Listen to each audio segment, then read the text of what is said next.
El callejón de las cabezas. Me llamo Julián, pero en el barrio todos me dicen El Chango. Nací y crecí en la colonia Morelos, una zona pegada al mercado de la Merced, en la Ciudad de México. No es secreto para nadie que por estas calles pasan cosas que no se ven en otras partes. Aquí uno crece con el oído atento y el ojo siempre alerta. Lo que más me gustaba de mi trabajo como ayudante de reparto no era el sueldo, sino que conocía cada rincón del barrio. Desde niño me acostumbré a cargar cajas, empujar carritos, repartir mercancía desde antes del amanecer hasta entrada la noche. Siempre pensé que lo más peligroso en esta zona eran los asaltantes, los pleitos entre bandillas o los ajustes de cuentas. Pero lo que viví hace unos años todavía me sigue persiguiendo como una sombra que nunca se despega. Esa noche, aprendí que el verdadero miedo no siempre viene armado. A veces solo se arrastra entre las sombras y susurra cosas que no deberías escuchar. Era un jueves de noviembre del 2009. La ciudad estaba helada, y la bruma colgaba baja entre los callejones. Me tocaba hacer una entrega cerca del cruce de Lecumberri y Topacio. Los comerciantes de ese punto cerraban tarde, y uno de ellos me había pedido que le llevara unas cajas de ropa. Iba con mi triciclo cargado hasta el tope. La ruta era la de siempre, pero esa vez decidí cortar camino por un callejón al que honestamente nunca le había tenido confianza. Lo llamaban el callejón del burro muerto.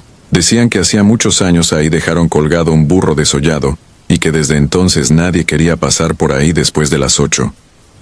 Pero como todo en esta ciudad, uno se acostumbra a las historias y termina creyendo que la rutina es más fuerte que cualquier leyenda.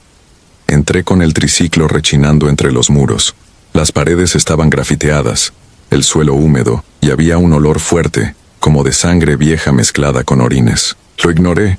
Iba bajando las cajas cuando escuché algo. Al principio pensé que era una radio, pero no. Era un murmullo suave, como rezos apagados. Me acerqué un poco sin pensarlo. Nunca me he considerado valiente, pero hay veces en las que la curiosidad te lleva más lejos que el miedo. A unos 20 metros al fondo del callejón, había una luz tenue que parecía salir de veladoras. Me asomé con cuidado detrás de una pila de tarimas y lo vi.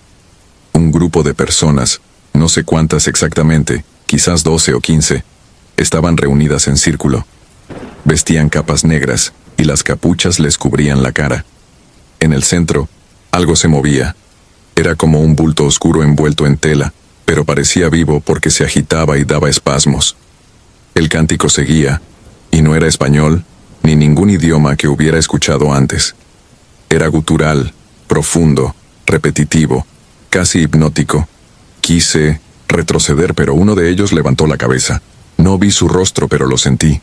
Esa mirada, esa presencia, era como si de pronto la temperatura hubiera bajado 10 grados y el aire se volviera espeso. Me quedé quieto. Ni siquiera parpadeaba. Después de unos segundos, bajó la cabeza y siguió con el cántico. Corrí. Me fui sin terminar de descargar. El corazón me retumbaba en los oídos y las manos me temblaban tanto que apenas podía sostener el manubrio del triciclo. Cuando llegué a casa, no pude dormir. No era miedo común, era otra cosa. Una sensación de que había estado cerca de algo que no pertenecía a este mundo. A la mañana siguiente fui al mercado como siempre. Nadie hablaba de nada extraño. Todo seguía igual. Pero cuando regresé al callejón al mediodía para recuperar las cajas que había dejado, algo me detuvo. En el suelo, donde había estado el círculo, había marcas. Eran símbolos, hechos con algo que parecía ceniza o polvo de hueso. No eran letras, eran figuras raras, como espirales con puntas o estrellas deformes. Algo en ellas me revolvió el estómago. Esa misma noche, recibí un mensaje a mi celular. Número desconocido. Solo decía, no regreses al callejón. Pensé que era broma. En el barrio hay muchos que se creen muy graciosos, pero esto no me dio risa.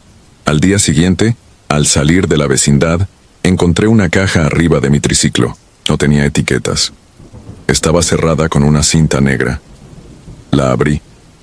Dentro había una figura tallada en madera, de unos 20 centímetros. Era la silueta de un hombre con patas de cabra, torso humano y cabeza con cuernos retorcidos. A su lado, un montón de huesecillos amarrados con hilo rojo. No quise tocar nada. Cerré la caja y la dejé en el callejón más próximo. No dije nada, solo me fui. Ese día, hablé con don Lauro, un viejito que lleva más de 40 años vendiendo amuletos y veladoras frente al Metro Merced. Le conté sin muchos detalles, pero cuando mencioné el callejón del burro muerto, se quedó callado, me miró serio, y después me dijo que en ese lugar siempre han pasado cosas, que antes había ahí una vecindad que fue demolida tras un incendio, que murieron muchos niños quemados y que, desde entonces, la gente jura ver sombras jugando en los techos o escuchan risas en la madrugada. Me dijo que no era buena idea meterse con eso, que había cosas que se heredan en los muros y que no todo se va con las llamas. Pasaron los días, pero el miedo no. Un domingo, mientras caminaba por Jesús Carranza para hacer unas compras, vi a alguien parado en la esquina. Tenía una capucha negra. No se movía, solo estaba ahí, de pie, y aunque no se acercó, yo sentí su presencia como si me hubieran metido en una hielera. Me apuré y no volteé atrás. Decidí dejar el trabajo. No volví a pasar por ese callejón. Ni siquiera lo nombraba. Pero una noche, mientras intentaba dormir, escuché algo. Fue en la azotea. Pensé que era un gato o una ráfaga de aire. Pero, cuando salí a revisar, vi una figura de espaldas parada al borde del edificio. No se movía. Era como una sombra con forma humana. Me quedé helado. Parpadeé y ya no estaba. Mi madre empezó a notar que no dormía bien. Me preguntaba si estaba enfermo o si andaba en malos pasos. No le dije nada. ¿Cómo le explicas a alguien que lo que te atormenta no es de este mundo? Un día, la señora Lupita, una vecina que vende tamales, me contó que su sobrino vio a unos hombres vestidos con túnicas negras entrar a una vecindad abandonada en la calle de Talabarteros. Dijo que cargaban una especie de costal grande y que del interior se escuchaban gemidos. Cuando quise preguntarle más, se puso nerviosa y me pidió que no la involucrara. Desde entonces, cada vez que escucho ruidos por la noche, pienso en ese cántico. Cuando camino por el mercado y veo entre los puestos, siento que alguien me observa. No he vuelto a recibir mensajes, pero a veces, cuando paso por los puestos cerrados, encuentro símbolos dibujados con gis en el suelo. La última vez que supe del callejón fue por un chavo del barrio que desapareció, y lo encontraron semanas después.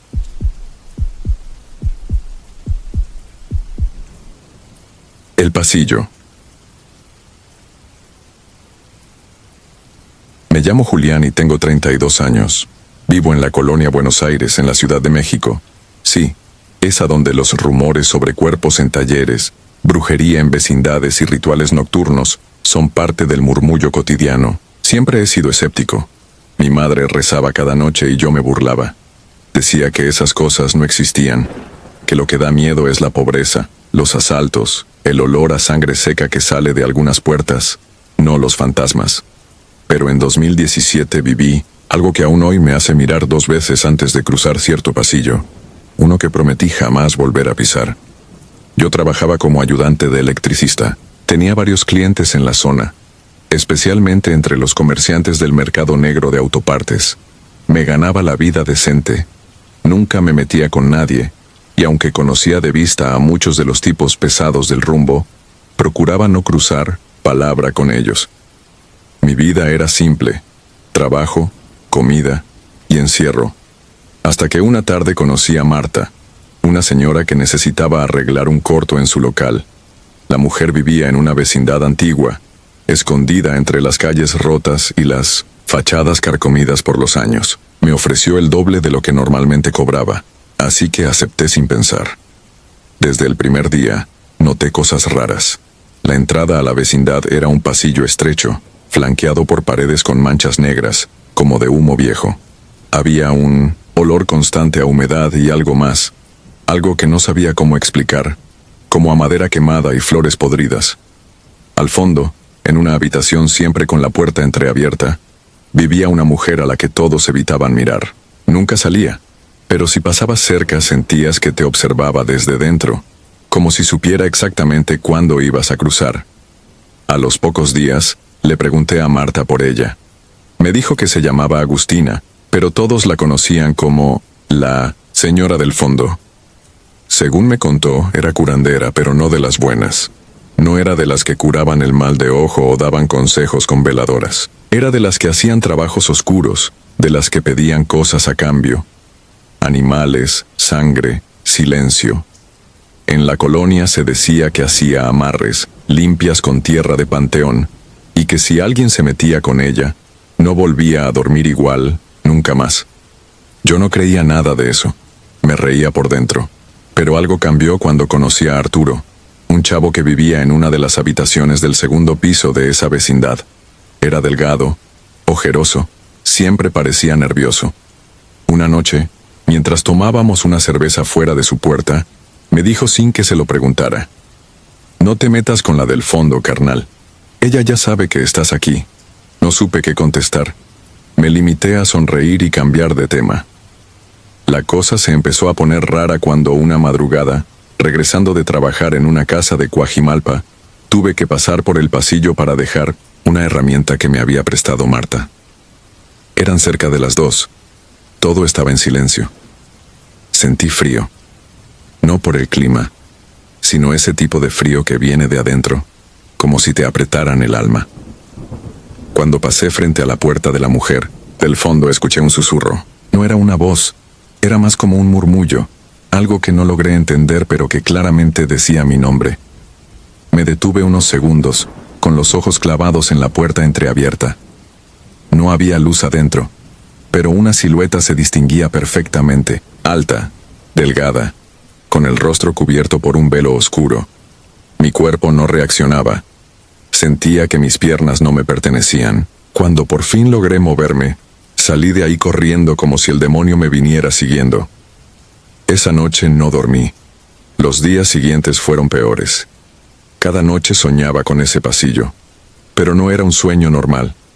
Era como si caminara de nuevo por ahí, escuchando susurros, viendo sombras moverse por las paredes, sintiendo que algo me esperaba al final. Siempre despertaba bañado en sudor, con el corazón desbocado.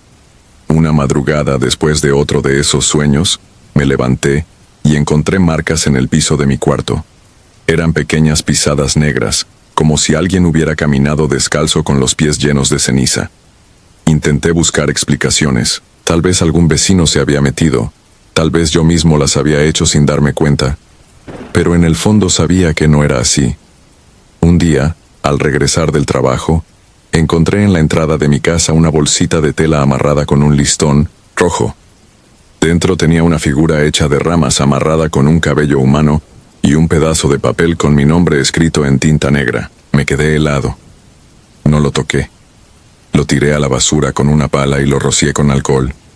Pero esa noche fue la peor. Soñé que despertaba, pero no en mi cama.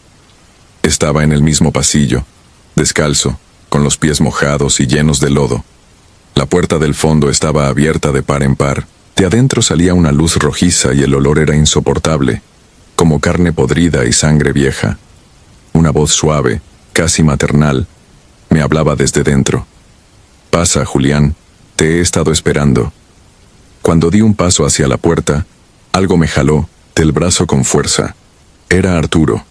Lo vi igual que siempre, con su cara demacrada pero con los ojos llenos de desesperación. Me gritaba que no entrara, que ella ya me había marcado. Desperté gritando. Me dolía el brazo. Cuando lo vi en el espejo, tenía marcas de dedos, como si alguien me hubiera sujetado con violencia. A la mañana siguiente, decidí irme unos días de la colonia. Me quedé con un primo en Azcapotzalco, allí dormí por primera vez en semanas, pero al regresar, me enteré de que Arturo había desaparecido. Nadie lo había visto desde hacía días. Fui a su cuarto, pero ya había sido ocupado por otra persona. Pregunté a los vecinos y solo uno, un anciano que apenas salía de su cuarto, me dijo en voz baja. Él también la escuchó. Intenté mantenerme alejado. Dejé de trabajar en esa zona. Evité pasar cerca de esa vecindad, pero la pesadilla no terminó. Una noche, al llegar a mi casa, encontré una hoja de papel en 1900 en mi puerta. Era la misma letra que el papel del amuleto. Solo decía: No puedes huir de lo que ya te pertenece. Esa frase se me quedó clavada como un puñal. Llamé a Marta. Le pedí que me ayudara a contactar a alguien, un curandero, un sacerdote, lo que fuera.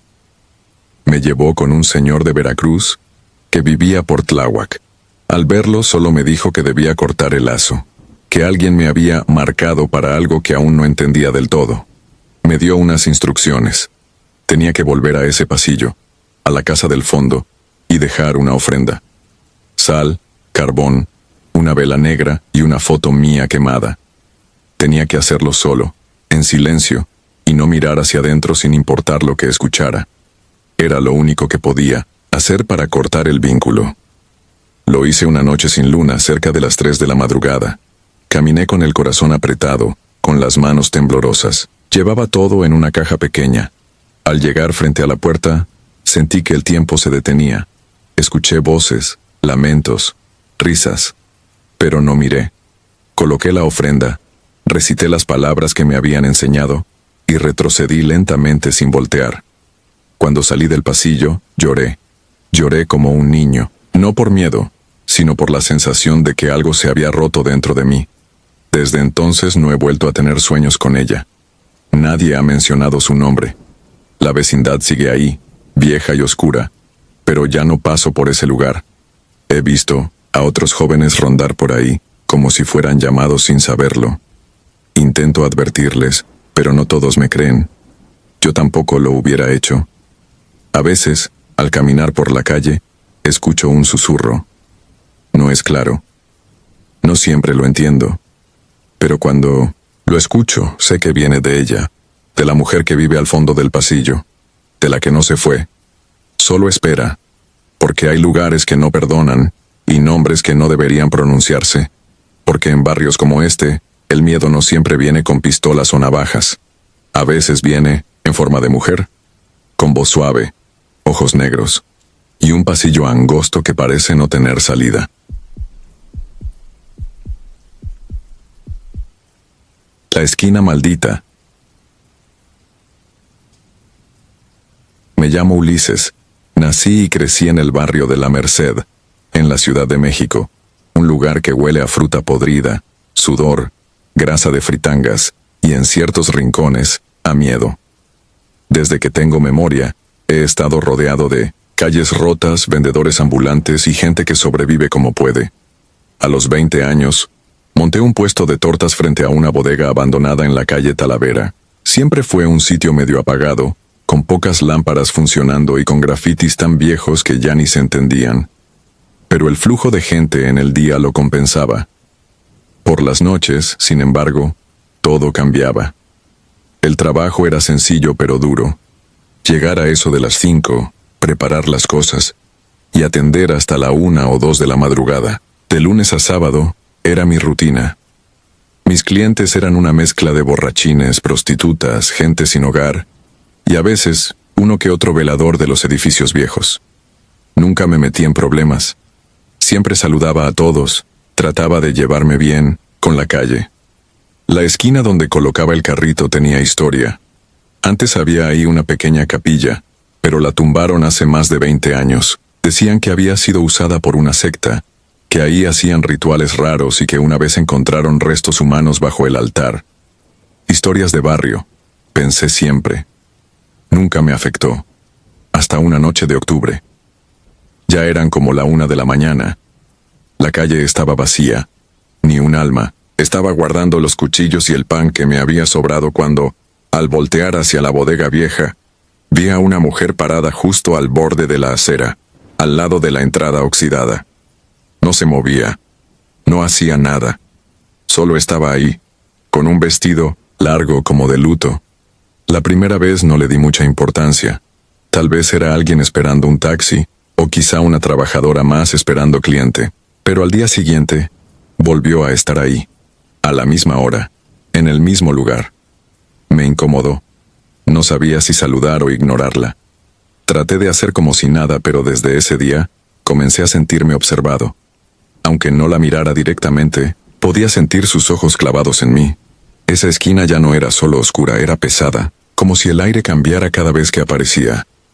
Una noche, sin mucha clientela, me atreví a acercarme.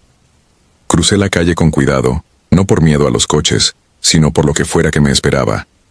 Pero al llegar, ya no había nadie. Solo un charco de agua turbia, unos trapos viejos y una figura tallada en piedra, parecida a una virgen, pero sin rostro. Estaba rota, desgastada. Parecía haber sido enterrada ahí mucho tiempo atrás. No la toqué. No quería llevarme nada. Solo regresé al puesto, más confundido que asustado. Lo raro empezó después. Algunas noches, encontraba cosas en mi carrito que no dejé ahí, hojas secas, cabellos, o hasta piedras pequeñas dispuestas en forma de cruz. Una vez, encontré lo que parecía una uña humana, incrustada en el pan. Pensé que alguien me estaba jugando una broma, pero nadie se reía, nadie se acercaba, nadie hablaba. El ambiente cambió. Ya no se sentía solo miedo, se sentía hostilidad.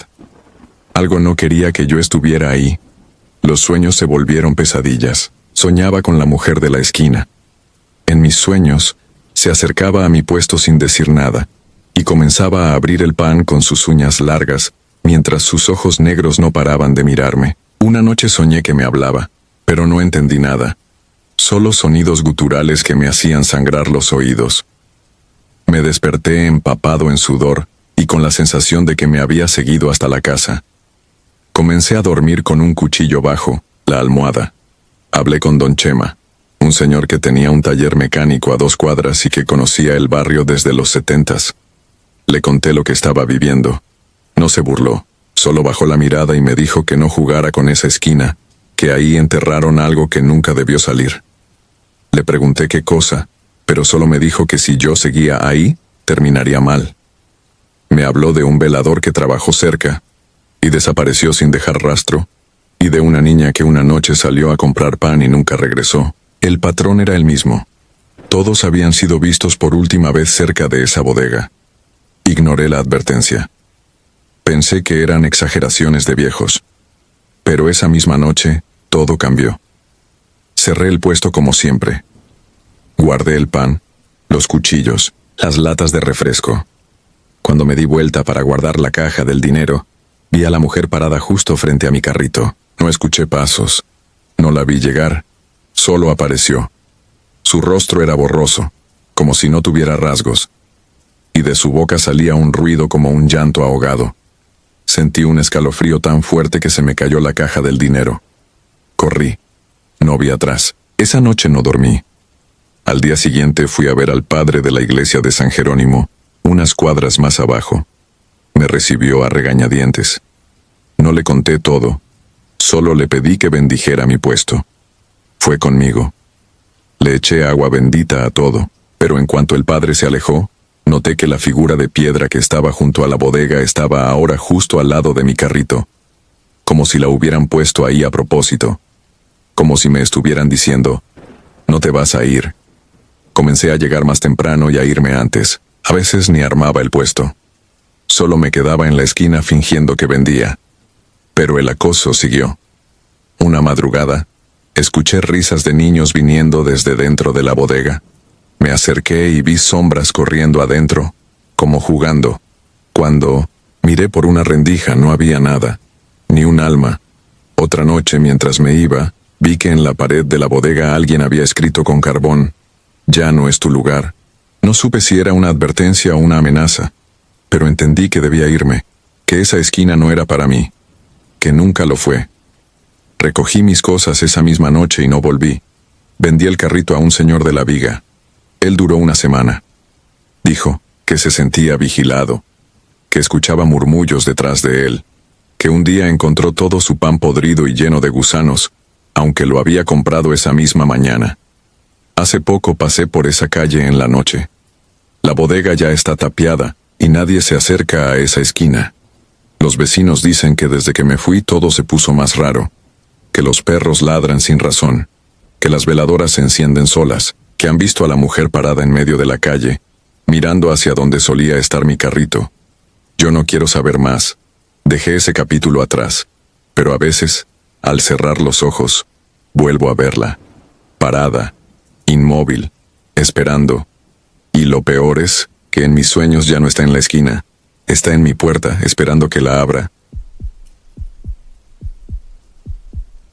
Lo que nunca debes tocar.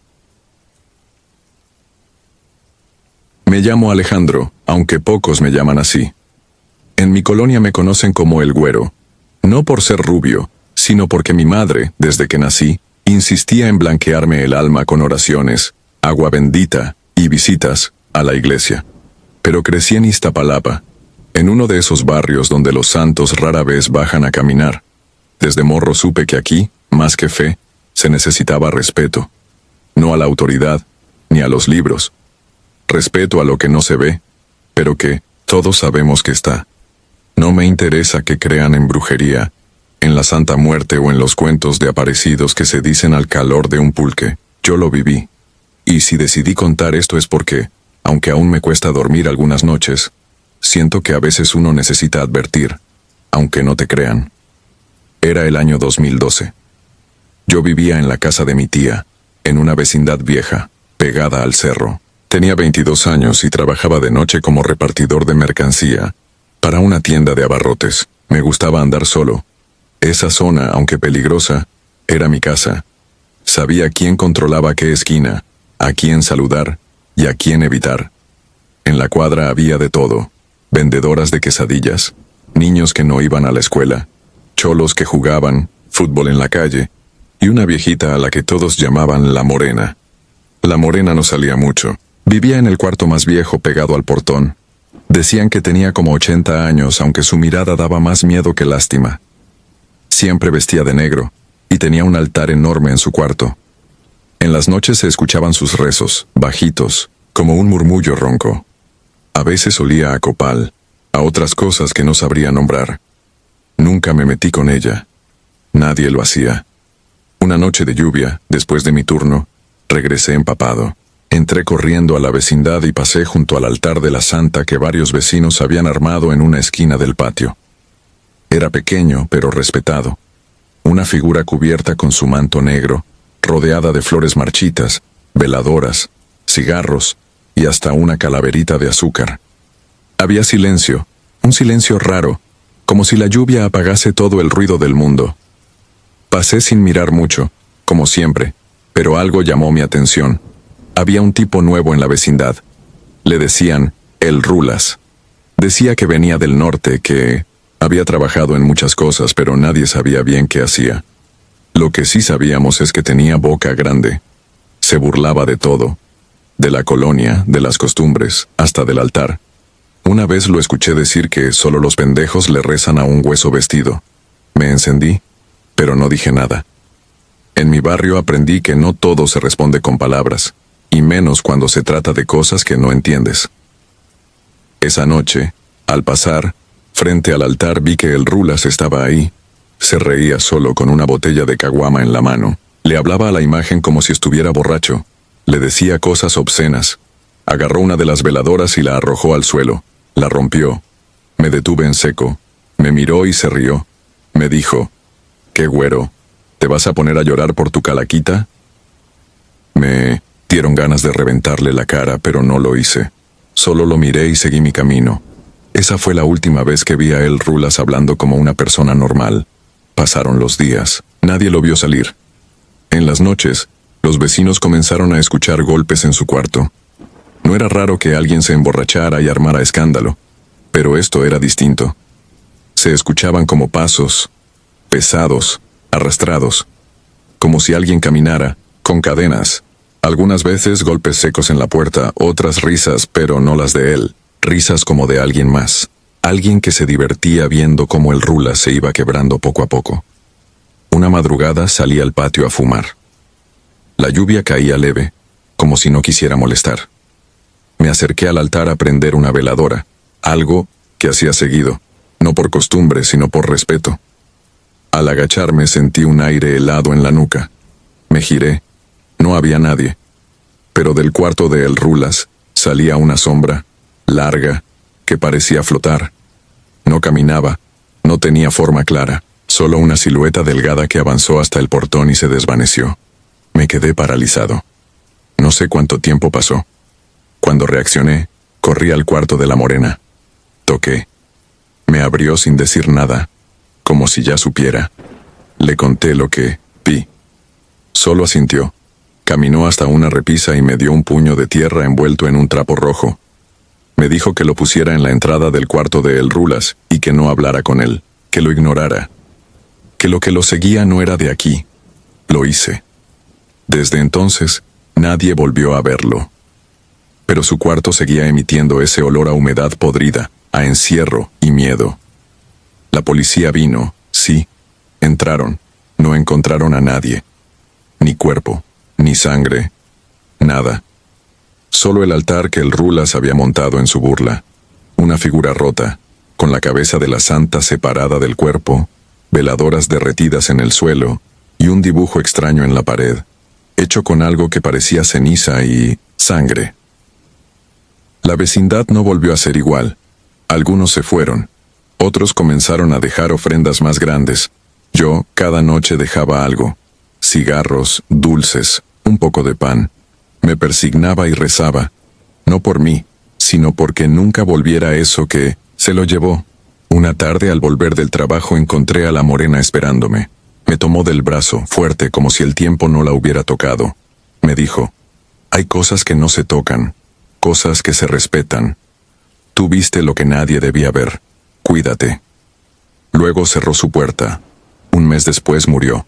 La enterraron en 1907 en el panteón del barrio. La santa que tenía en su altar fue colocada en el patio, justo donde antes estaba la figura del altar comunitario. Desde entonces nadie más se burla. Nadie pone reggaetón fuerte por las noches. Nadie discute. Es como si una presencia nos vigilara todo el tiempo. Yo no me fui. No por valentía. Es mi hogar. Pero nunca dejo de prender la veladora. Nunca paso por el patio sin mirar a la figura. Y cada vez que alguien nuevo llega a la vecindad, le advierto lo mismo. Aquí se respeta lo invisible. Porque lo invisible también observa. Hay noches en las que, entre el silencio de los cuartos, vuelvo a escuchar esa risa. No viene del patio. No viene de la calle. Viene de adentro. Como si alguien todavía estuviera encerrado, rogando que lo saquen. Yo no lo haré. Nadie lo hará. Porque todos sabemos qué pasa cuando se juega con lo que no se entiende. Hay cosas que no debes tocar. En mi barrio lo aprendimos tarde, pero no lo olvidamos, nunca. Entre las cruces. Me llamo Esteban Morales y antes de que avances en esta lectura, necesito advertirte que no busco conmoverte con fantasías ni adornar recuerdos.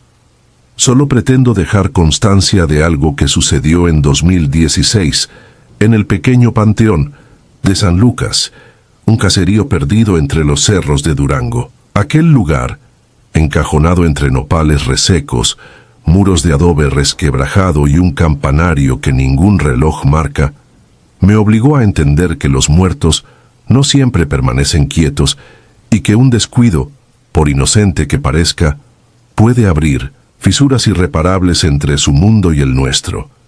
Mi padre había partido el año anterior, víctima de un infarto silencioso. Desde entonces, cada 25 de septiembre, día en que él solía reunirnos para celebrar su santo, mi familia se daba cita frente a su lápida blanca. Limpiábamos la loza, cambiábamos las veladoras y colocábamos flores de papel que mi madre elaboraba con esmero. Esa rutina, que pretendía consolar ausencias, terminó por volverse un juramento. No permitir que el olvido hollara su nombre. Aquella mañana de 2016, emprendí el viaje con mi esposa, Clara, y con nuestra sobrina Camila, de 9 años, a quien cuidábamos mientras su madre trabajaba en la capital. Dudamos en llevarla. Los cementerios rurales conservan una atmósfera tensa, saturada de fotografías difuminadas y juguetes sepultados por el polvo. Sin embargo, confiamos en que la calidez del sol atenuaría cualquier sombra. Llegamos cerca de las 11. Los únicos ruidos eran el zumbido lechoso de los insectos y un tañido aislado que el viento arrancaba de la campana oxidada, mientras Clara tallaba la lápida y yo reemplazaba la maceta rota por una nueva. Camila se aburría, meciéndose sobre un pie. Bastó un pestañeo para que dejara nuestro lado. Cuando levanté la mirada, la perdí entre las hileras de cruces. Pronuncié su nombre una sola vez y su silueta reapareció detrás de un mausoleo. Sonreía como quien descubre algo fascinante. Pensé que quizá algún otro visitante, uno de los pocos que llegaban a ese camposanto, le habría ofrecido compañía. No quise reprenderla en voz alta. Me limité a recordarle, ya de regreso, que no se apartara. Terminamos el aseo, rezamos en silencio y abandonamos el panteón poco antes de que el aire se entibiara. Pero las rarezas comenzaron al detenerme en una tiendita del camino. Clara, inquieta, dijo sentir un tirón incómodo en la boca del estómago, como si hubiéramos olvidado algo importante. Revisamos los asientos del automóvil, las mochilas, los floreros vacíos, sin encontrar motivo para ese presentimiento. Atribuimos la sensación a la fatiga y continuamos. Camila, agotada por el calor, se quedó dormida cuando los abedules empezaron a proyectar sombras alargadas sobre el pavimento. A los 10 kilómetros, un murmullo infantil emergió del asiento posterior, tan claro como el chasquido de una rama seca. Preguntaba con la entonación serena de quien confía ciegamente: ¿a dónde me llevan? Mi primer impulso fue contemplar el espejo retrovisor, preparado para corregir a Camila por hablar dormida, pero su cabeza reposaba ladeada, boca entreabierta. El escalofrío me recorrió entero. La mirada de Clara reflejada en el cristal confirmaba que ella también lo había oído. Detuve el vehículo en el arcén. Ambos revisamos debajo de los asientos y dentro de la cajuela, como si esperáramos descubrir un altavoz escondido o un niño de carne y hueso que hubiera subido sin permiso. Nada. Retomé la marcha, pero el ambiente dentro del coche se había espesado. Cada metro que avanzábamos parecía sumar peso a los pulmones. Quise romper el silencio con la radio, sin atreverme, temiendo que el parlante devolviera otra voz ajena. Minutos después, el mismo timbre infantil resonó, más cercano, más suplicante. Quiero regresar. En el breve vistazo que lancé al retrovisor, distinguí la forma nítida de un niño sentado junto a Camila, los pies descalzos colgando, el rostro difuso por un velo de penumbra que la luz del mediodía no justificaba. Frené con brusquedad. El golpe de las ruedas levantó polvo. La figura se desvaneció y Camila despertó llorando, abrazando el pecho como si le faltara el aire. Mientras la consolábamos, deslizó la mano dentro del bolsillo y extrajo 2 canicas, antiguas, de vidrio grueso, vetas azuladas que atrapaban la luz de manera hipnótica. Se las prometí a mi amigo, balbuceó. La sangre se me heló. Su amigo no podía haber salido de ningún vehículo ajeno. Apenas habíamos visto campesinos a caballo en toda la carretera. Pregunté dónde las había conseguido. Señaló hacia la ventana, hacia la memoria inmediata del panteón. Entendimos, sin intercambiar palabras, que debíamos regresar. El sol empezaba a decaer cuando atravesamos la verja de hierro. El cementerio parecía idéntico, quieto, desapacible, y sin embargo cada paso que dimos hacia la tumba que Camila señalaba vino acompañado de un crujido en la hojarasca seca, como si alguien más caminara a nuestro ritmo. La lápida era pequeña, de mármol grisáceo cubierta por diminutos carritos metálicos y canicas de colores mates. Según la inscripción borrosa, pertenecía a Jaciel N., fallecido en 1978 a los 6 años. El nombre no me decía nada, pero la edad coincidía con la talla de aquella visión. Camila colocó las canicas sobre la losa y balbuceó una disculpa que apenas pudo articular. En cuanto retiró los dedos, creí percibir un leve temblor en la superficie de mármol, apenas una vibración que detuvo todo a su alrededor. El tiempo, el chirrido del portón lejano, el gorjeo de las tórtolas. Un olor denso a flor de muerto se intensificó, sofocante, como si hubieran abierto una fosa reciente. Clara se persignó. Yo retrocedí un paso, empujando suavemente a Camila para alejarnos. No hubo más voces en el camino de regreso, pero la noche cayó al llegar a casa, repleta de presagios.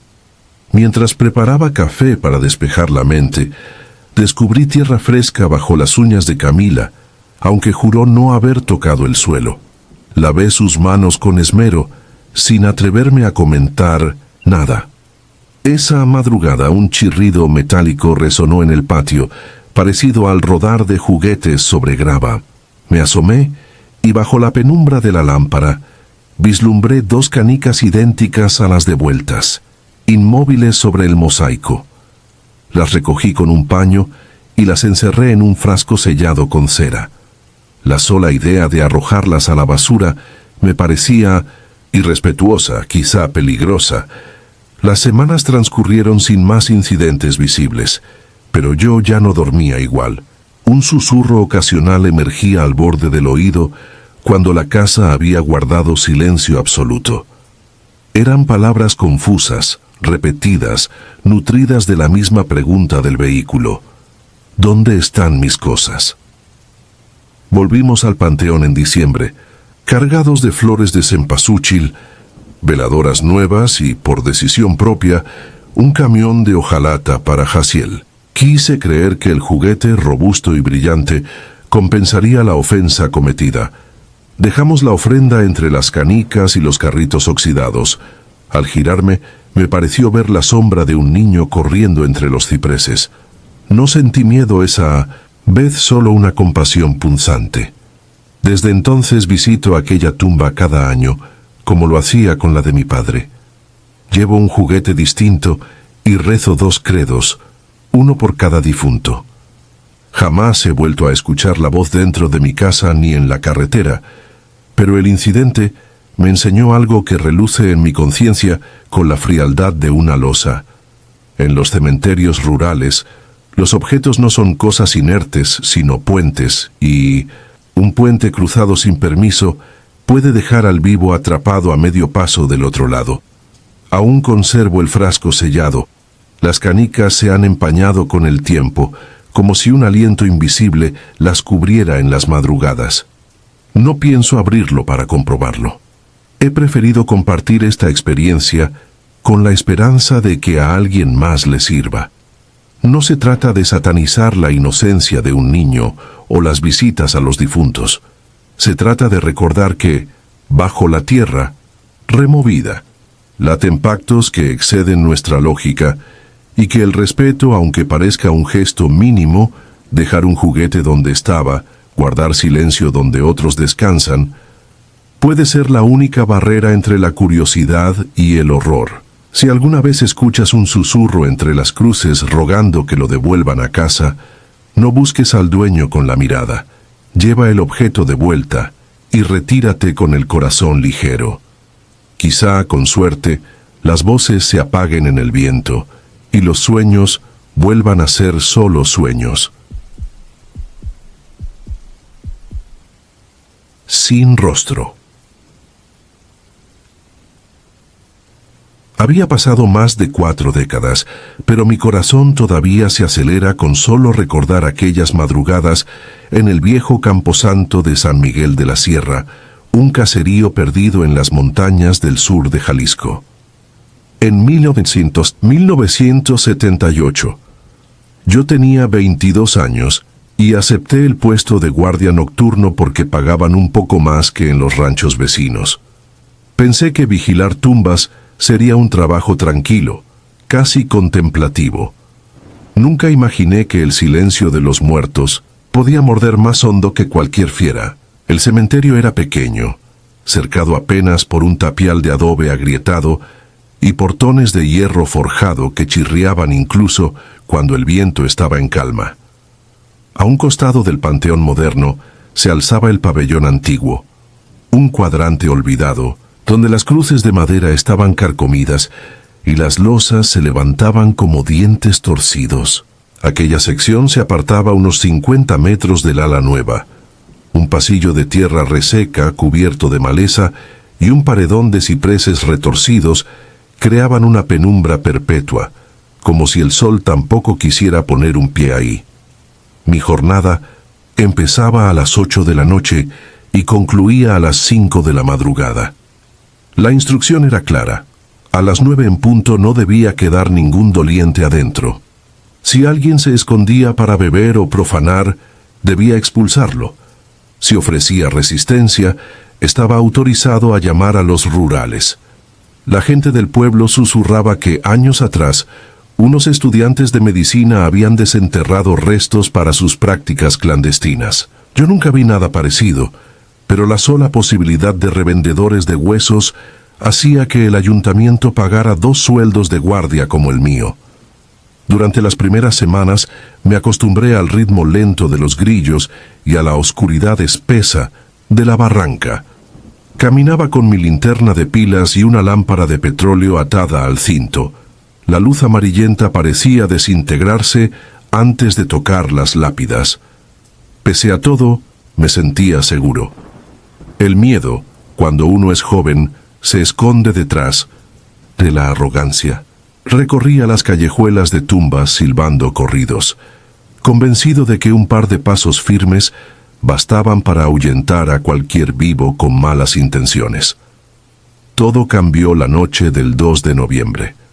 No había luna, y el viento arrastraba un olor rancio, mezcla de cera quemada y flores marchitas. A eso de la 1, mientras hacía mi tercera ronda, distinguí un resplandor rojizo detrás de los cipreses del pabellón antiguo.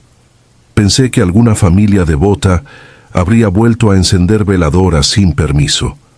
Avancé apartando ramas. El sendero crujió bajo mis botas. A cada paso sentía la garganta más seca, aunque no entendía por qué. Cuando la linterna iluminó el claro, vi la figura arrodillada ante una tumba anónima, la cabeza inclinada como en rezo. El fuego que chispeaba frente a ella no era vela. Parecía una brasa viva, pulsando débilmente contra la hierba. Me aclaré la voz y con tono firme ordené que se retirara. La figura no se movió ni respondió. Su silencio, más que una ofensa, me pareció un desafío. Repetí la advertencia y di otro paso. Fue entonces cuando algo me falló dentro. Un temblor súbito me aflojó las rodillas y la linterna bailó en mi mano. Nunca antes me había paralizado el miedo. Aquella vez sentí el pulso retumbarme en los oídos como tambores de guerra. Aún así crucé el último tramo. Coloqué mi mano en su hombro para obligarlo a levantarse. La criatura alzó el rostro y me miró. Solo que no había ojos, ni nariz, ni boca. Una superficie lisa, blanca y húmeda ocupaba el sitio donde debía estar la cara. Un grito se atascó en mi tráquea. La linterna resbaló y se apagó contra la tierra. Tropecé hacia atrás y corrí entre lápidas, sin mirar atrás por miedo a que aquello me siguiera flotando como un espectro. Al llegar al pabellón nuevo, me di cuenta de que todavía empuñaba la lámpara de petróleo. La flama temblaba tanto como mis manos. Cerré los portones con cerrojo, abandoné las rondas y pasé el resto de la noche sentado en la caseta, rezando sin voz hasta que clareó el oriente. A la mañana siguiente confesé lo ocurrido a los 2 guardias del turno diurno.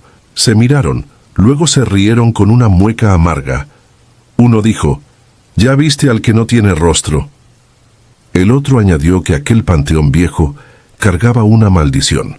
Supuestamente antes de la revolución, un sepulturero ambicioso había sacado cofres de objetos de valor de las tumbas y al ser descubierto, los pobladores lo mataron a golpes. No hubo cura para los huesos quebrados ni misa para su alma. Cuentan que fue enterrado sin sudario ni nombre, boca abajo, para que jamás pudiera hallar la salida. Desde entonces su espíritu vagaba sin cara, buscando ojos ajenos con los que volver a ver. Quise renunciar de inmediato, pero la necesidad pesa más que el pavor. Acordé con mis superiores que seguiría siempre que me asignaran un perro y un compañero. La siguiente semana el ayuntamiento envió a Pastor, un pastor alemán viejo y desganado, y a un peón llamado Benítez, que solo aguantó 2 turnos antes de desertar. Decidí encarar el terror de frente. Me prometí recorrer el pabellón antiguo cada hora para demostrarme que todo había sido una alucinación producto del cansancio. La segunda aparición no tardó. Era una madrugada gélida de enero. Pastor se detuvo en seco al borde de los cipreses. Gruñía con el lomo erizado. Al otro lado, las cruces se mecían como si un soplo invisible les rozara. Avancé un paso y sentí que me arrancaban el calor del pecho. La atmósfera olía a hierro oxidado. En el centro del cuadrante, vi docenas de veladoras encendidas formando un círculo perfecto alrededor de una tumba sin lápida. No había huellas en la tierra blanda, ni rastros de parafina fresca. Di media vuelta, pero el portón que había dejado abierto se hallaba cerrado, la aldaba cruzada desde fuera. Escuché entonces un gemido, suave al principio, que fue creciendo hasta parecer un zumbido dentro de mi cráneo. Pastor aulló y huyó hacia la caseta. Yo lo seguí chocando con los sepulcros. Al mirar por sobre el hombro, vi la silueta sin rostro de pie en medio del círculo de fuego, inmóvil como un tronco quemado. Los meses posteriores fueron una ruina para mi cordura. Dormía de día, pero apenas cerraba los ojos, soñaba con la masa blanca y lisa, persiguiéndome por pasillos interminables. En el trabajo mantenía las luces encendidas, aunque gastara todo el queroseno. Cada crujido de rama me obligaba a apuntar la lámpara hacia las sombras. A veces creía distinguir la figura tras una verja, otras sentía su respiración detrás, de la nuca. Empecé a dudar de mis sentidos. El miedo se volvió un compañero insolente que hablaba en susurros dentro de mi cabeza. Una noche de tormenta el río se desbordó y anegó parte del cementerio. El encargado me ordenó revisar si las criptas subterráneas habían sufrido daños. Descendí con botas de hule por una escalinata resbalosa hacia el osario central. El aire ahí abajo era espeso y dulce, como aliento de flores podridas. El agua me llegaba a las rodillas.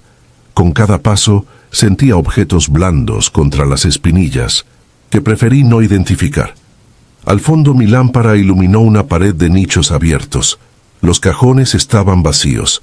Había marcas recientes en el yeso, como si alguien hubiera arañado la superficie con las uñas. Entonces oí un chapoteo a mi espalda. Giré. La lámpara parpadeó. Al resplandor vi la forma blanquecina emergiendo entre las aguas turbias, sin ojos pero con algo nuevo. Detrás de la piel lisa se distinguían pulsaciones, latidos lentos que inflaban la membrana como si un corazón alojado en su vacío reclamara vida. No recuerdo cómo salí. La siguiente imagen clara es la de mis manos golpeando la puerta del párroco a las 3 de la mañana, empapado hasta los huesos. Le supliqué que exorcizara aquel lugar. Respondió que el cementerio no estaba bajo su jurisdicción, que los espíritus atormentados no obedecían salmos cuando la justicia de los hombres había sido tan cruel. Sus palabras confirmaron lo que yo ya sospechaba. Nadie me ayudaría. Renuncié al amanecer, entregué las llaves y firmé un papel que decía motivos personales. A los pocos días me marché del pueblo. Desde entonces he dormido en ciudades grandes, lejos de colinas y espíritus rurales, pero ninguna distancia apaga la memoria. Algunas noches, al cruzar una avenida vacía, el resplandor de un farol sucio se refleja en un charco y mi mente lo confunde con la brasa inquieta de aquel cementerio. Mi estómago se encoge y debo detenerme a respirar. Dicen que el panteón antiguo fue clausurado y finalmente arrasado para construir un salón de usos múltiples. No importa. Lo sin rostro no necesita lápidas para existir. Vive en el hueco al que miramos cuando cerramos los ojos, en el terror que nos obliga a dejarlos abiertos hasta que duele. Hoy, después de tantos años, cuento esto porque el silencio pesa más que la vergüenza. Si alguien escucha y cree, quizá pueda dormir mejor que yo. Pero si alguna vez, en un descuido, ven una luz solitaria arder en un cementerio vacío, no se acerquen. No importa cuánto valor presuman tener, ese fuego no es para los vivos. Si disfrutas de los relatos, te invitamos a apoyarnos con un like y un comentario, ya que eso nos ayuda muchísimo. Además, si aún no estás suscrito o suscrita, te animamos a formar parte de la comunidad del terror. Muchas gracias por escucharnos y por tu apoyo.